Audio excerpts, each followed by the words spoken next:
ئێرە شێخەڵای هەولێرە، جاران جممەی دەهات لە خەڵکو و نمونەی شوێنێکی جەنجاڵ بە شێخەڵا دەهێنرایەوە، بەڵام ئێستا بە جۆرێک چۆڵ بووە، دوکاندار و کاسبکارانی نیگەران کردووە. لە گەرمەی شەڕی داعشیش کە شەڕی داعش لە هەولێرێ بوو ئەوچی ئێستا نەبوو.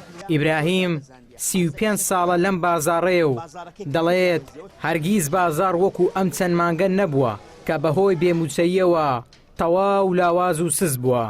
موچەش تەسیری هەیە، تەسیرێکی زۆری کردتە سەر بازاڕێ، لەبەر ئەوەی بەس شتە زەڕوریاتەکان دەفرۆشرێەوە چی خواردن بەعام، لەبەر ئەوەی مەسلحەتی خۆیان تێدایە. ئەگە پارەکەی بە جوانی بنێرن دەبی پارەی زەریبەی بنێرن، پارەی مروری بنێرن، پارەی دائیرەی ئەو هەموو دائیرەی هەولێرێ بنێرن، ئەو هەموو دائیرەش بنێرن، هیچیان لێ نامێنێتەوە.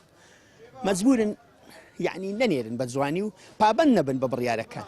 یعنی ئەو پارەیە مەسەرەن هەموو لۆ بەغدایە بنێرن بە حەقیقەت دەستیان لێ نابتەوە، چونکە فێرە ئەو پارە بووینە.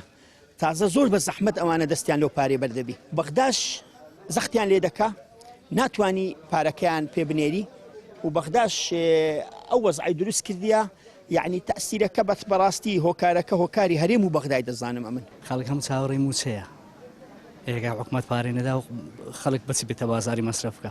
ئەگەر بە معاشە بی ئیشی من دەبی ئیشی خەڵکیش دەبیتن، کابرا دەتوانێت لە خۆی بچی بە معاشی شتی بکڕی. بەس ئێستا زۆر کەس دێتە بازاری پارەی لە باشی نییە. هەنی حەقیە حکومەت پارەی بدە بەڕاستی.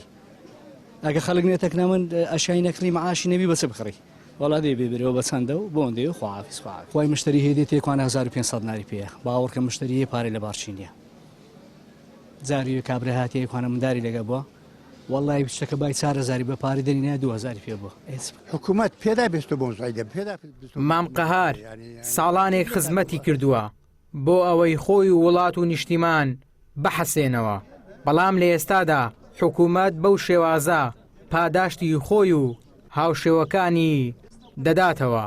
لە پێشبەرگایەتی مەسەنە خزمەتی ئەو نیشتمانم کرد، ئەو هەرێمەمان بە خوێنی ئێمە دروست بوو کە بە خوێنی ئێمە دروست بوو، لە سای ئێمە دروست بوو، ماندوو تەزعی ئێمە دەبا نابا ئەوە بیتن خۆمە لۆمان وەرگەوە بیتن یانە لێمان نەکراوە مەستە بێتن لێمان وەکرد مەسەنە کە بەرهەمی ئەو مادیونەوە بخۆن بخۆمان نەک بسەوسێنەوە و مارمان لێ زۆوت کرێ و جێریفمانمان بە بڕێ و پارەمان لێ زۆوت کە نەمان لێ چۆن نەبیشتوە ناوی خراپە.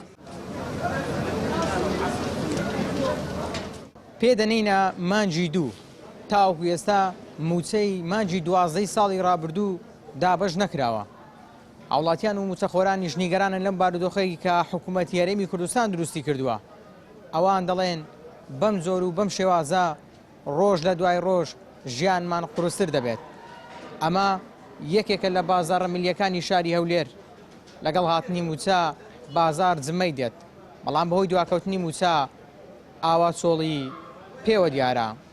ئیبراهیم زیاد، کەناڵی ئاسمانی پەیام، هەولێر.